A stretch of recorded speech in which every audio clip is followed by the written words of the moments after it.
Hello बच्चा party, क्या हालचाल? बढ़िया होंगे, मस्त होंगे। चलिए, तो लास्ट क्लास में हमने चैप्टर नंबर 3 दो चर वाले रैखिक समीकरण कंप्लीट कर लिया है और दो चैप्टर भी पहले के कंप्लीट कर चुके हैं। लिंक आपके डिस्क्रिप्शन में है, जाके देख सकते हैं। ठीक है, आज हम शुरू करेंगे चैप्टर नंबर 4 जिसका नाम है द्विघात समीकरण।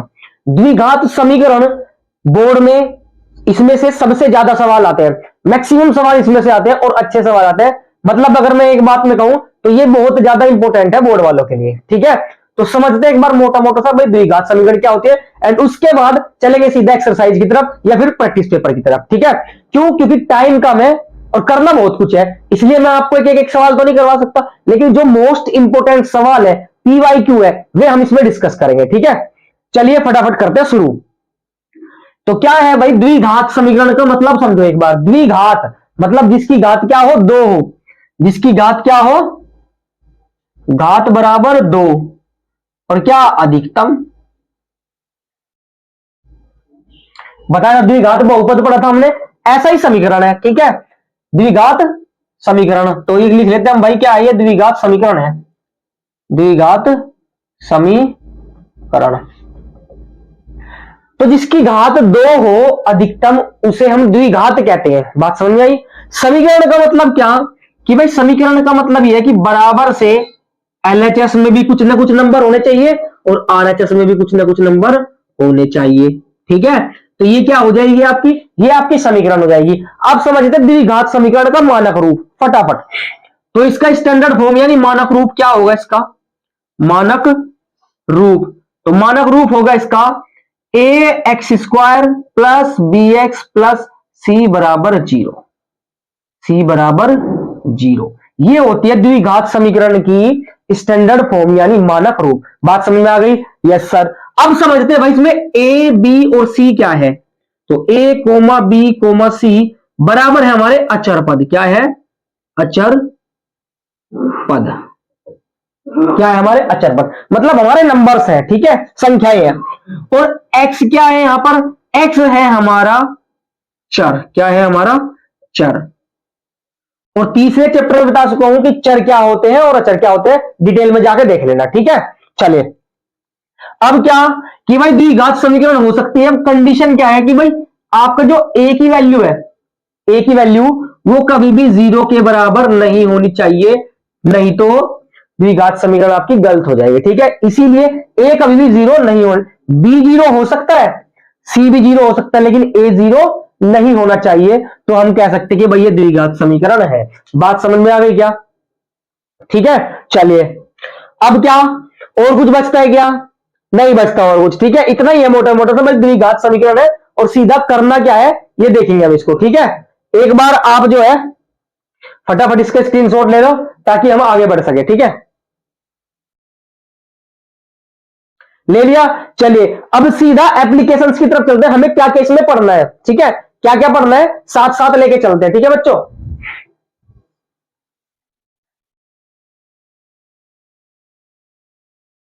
एक तो हमें द्विघात समीकरण पहचानना पड़ेगा भाई, द्विघात समीकरण है या नहीं है।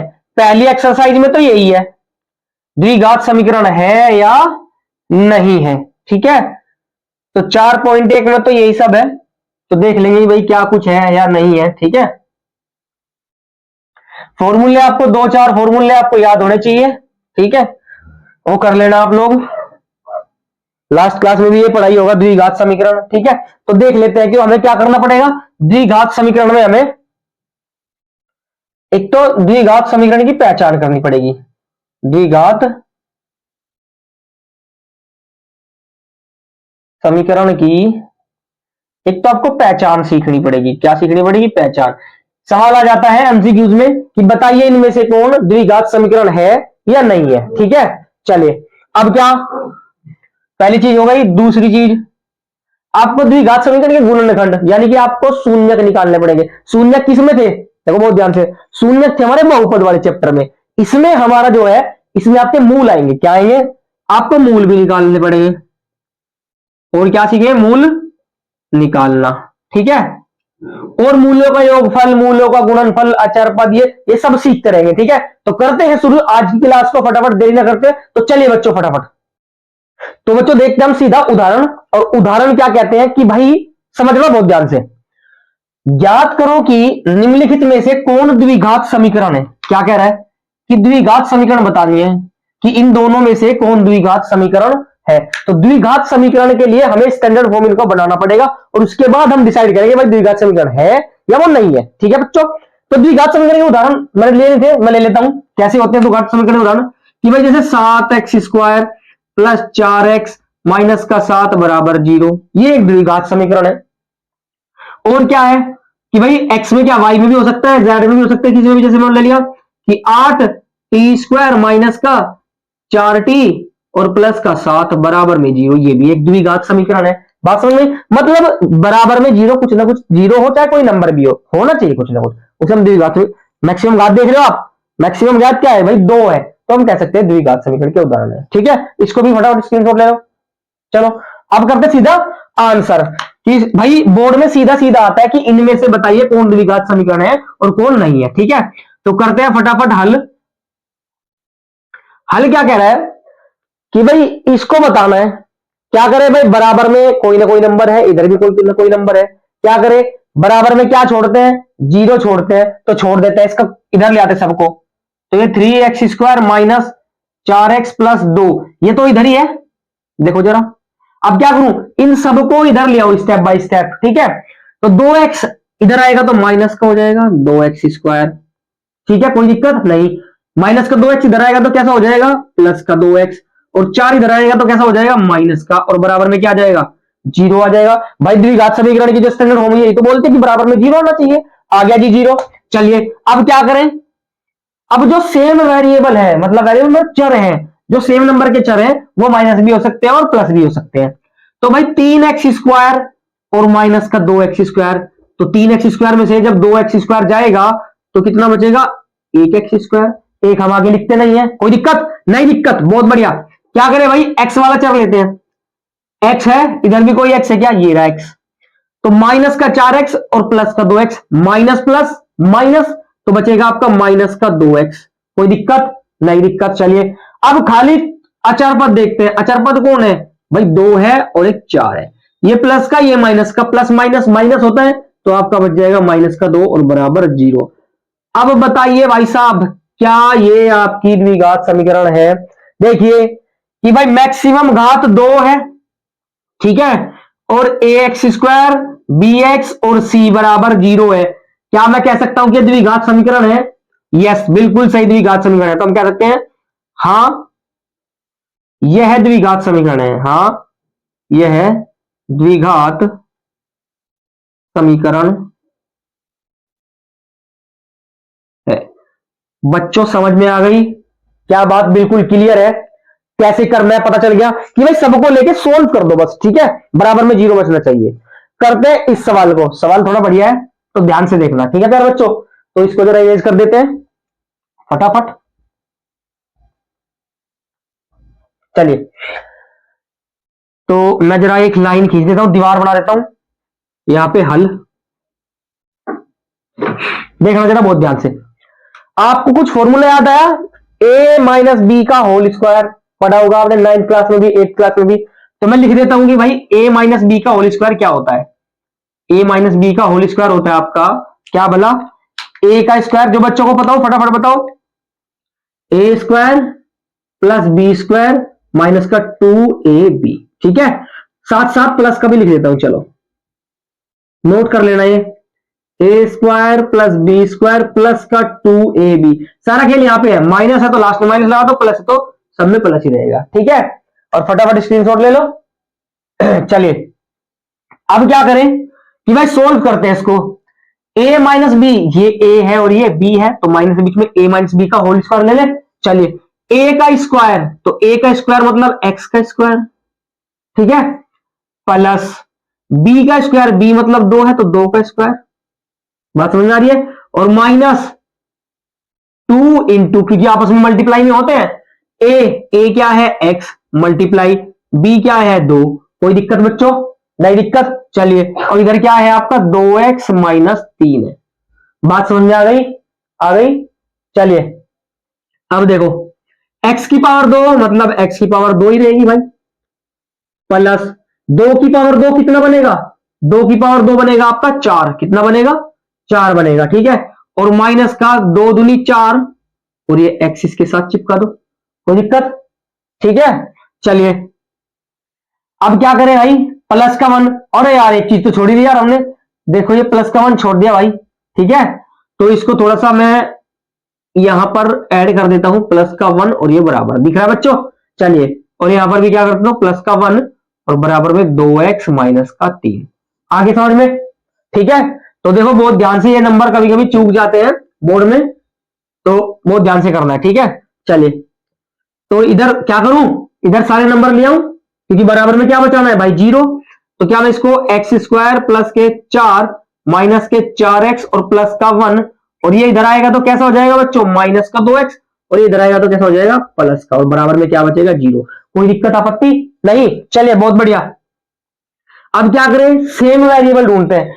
एक्स स्क्वायर यहां पर है, क्या पूरे सवाल में कहीं दिख रहा है, क्या नहीं दिख रहा भाई, तो इसको सेम टू सेम रखो, बात समझ में आई। चलिए खाली नंबर देखो जरा, 4 प्लस का है और प्लस का 1 है, कितना हो गया प्लस का 5 और प्लस का 3 है, तो क्या मैं लिख दूं प्लस का 5 और 3 8, कोई दिक्कत नहीं दिक्कत। चलिए अब वेरिएबल वाला चर वाला नंबर, माइनस का 4x और माइनस का 2x। अब भाई माइनस और माइनस क्या होता है, प्लस जुड़ जाते हैं लेकिन साइन माइनस का ही रहता है, साइन कैसे रहता है माइनस का ही। तो 4x और 2x कितना हो जाएगा 6x, और बराबर में क्या बचेगा 0। सर जी अटपटी फॉर्म में लग रहा है, सीधी फॉर्म में रख दें, चलिए रख देते हैं भाई, कि भाई एक्स स्क्वायर माइनस का 6x और प्लस के 8 बराबर 0।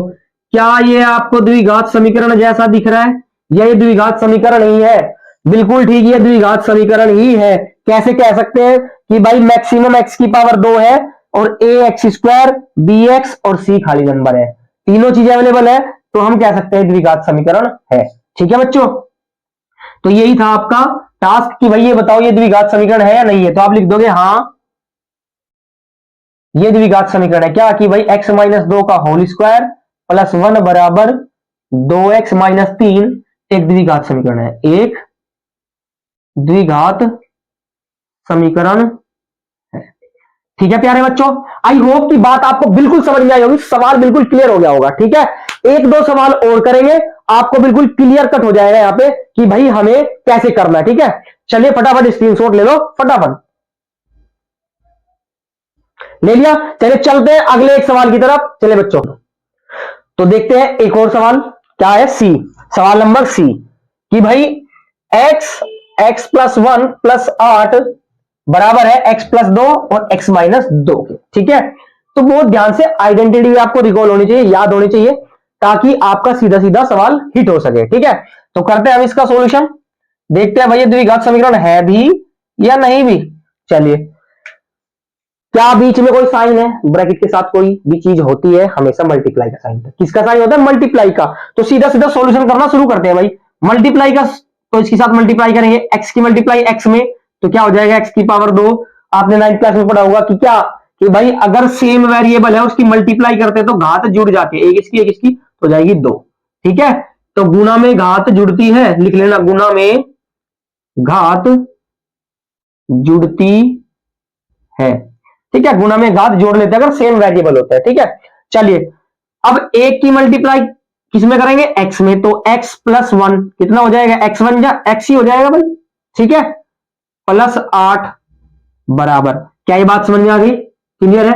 चलिए अब इधर देखो a प्लस b और a माइनस b, तो ये सीधी सीधी आइडेंटिटी होती है क्या, कि भाई अगर a प्लस b और a माइनस b है, देखो a प्लस बी मतलब कि एक नंबर यहां पे सेम है, यहां पे भी सेम है, वो नंबर यहां पे भी सेम है, यहां पे भी सेम है, बस साइन चेंज है, एक बार प्लस में एक बार माइनस में।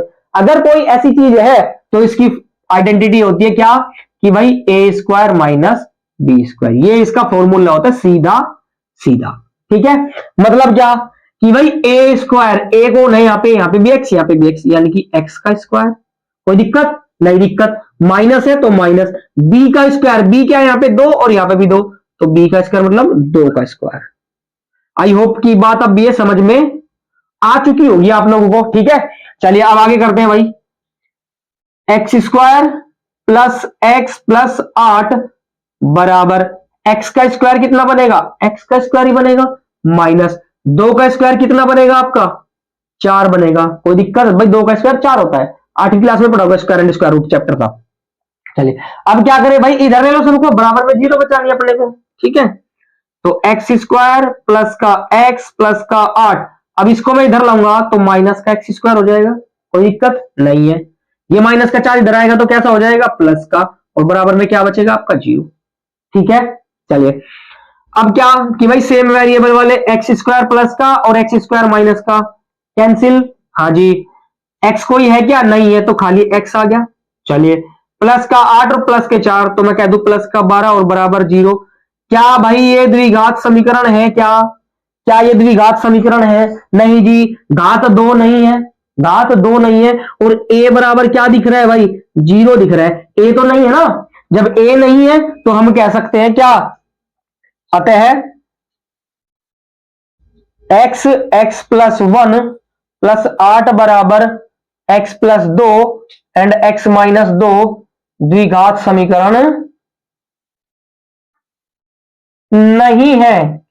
क्या नहीं है, द्विघात समीकरण नहीं है भैया। ये बात समझ में आ गई क्या, देखो हमने आपको 2 तरीके के सवाल बताए, जो एक समीकरण है और एक नहीं है, ठीक है। हमने 3 एग्जांपल कर लिए।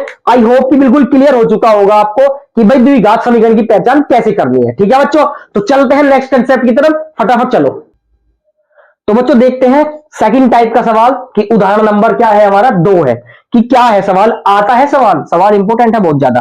क्या है भाई कि परीक्षण करो यानी सिद्ध करो कि क्या x बराबर -2/√3 समीकरण क्या है, समीकरण √3 x square plus 11x plus 6√3 बराबर 0 का एक मूल है। क्या है, मूल है। तो बहुत ध्यान से, मूल का मतलब देखो, जब हमने बहुपद पढ़ा तो शून्यक होते थे, 2 चर वाला रैखिक समीकरण पढ़ा तो हल होते थे, और जब समीकरण पढ़ रहे हैं द्विघात तो यहां पर मूल होगा। बात एक ही है, बात एक ही है, ठीक है।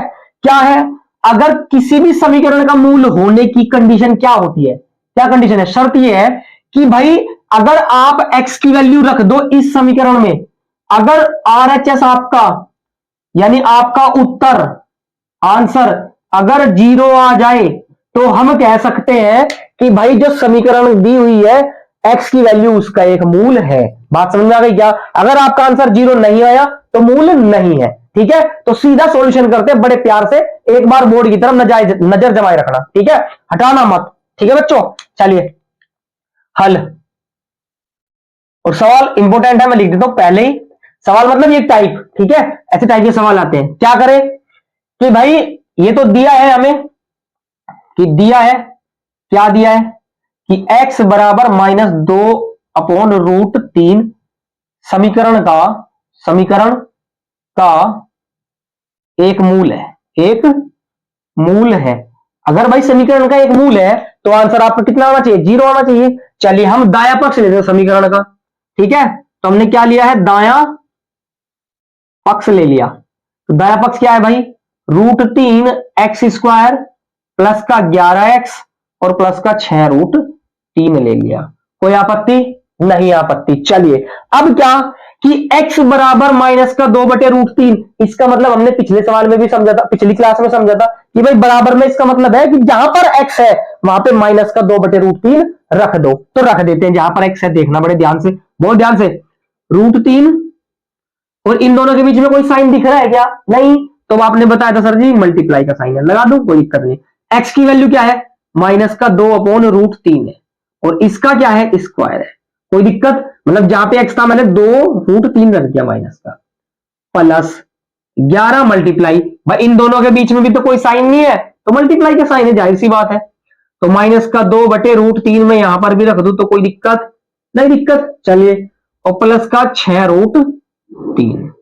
यानी बच्चों बात समझ में आ गई, यस सर समझ में आ गई। चलिए अब मैं क्या करूं कि भाई √3 मल्टीप्लाई 2 का स्क्वायर कितना 4, माइनस का, देखो माइनस का अगर है नंबर और उस पर कोई भी सम संख्या है, 2 हो 4 हो 6 हो 8 हो, हमेशा उसका आंसर प्लस में आएगा, ठीक है। तो ये माइनस कहां गया, अब तो कोई डाउट नहीं है। चलिए अब √3 का स्क्वायर होता है 3। क्या होता है? 3।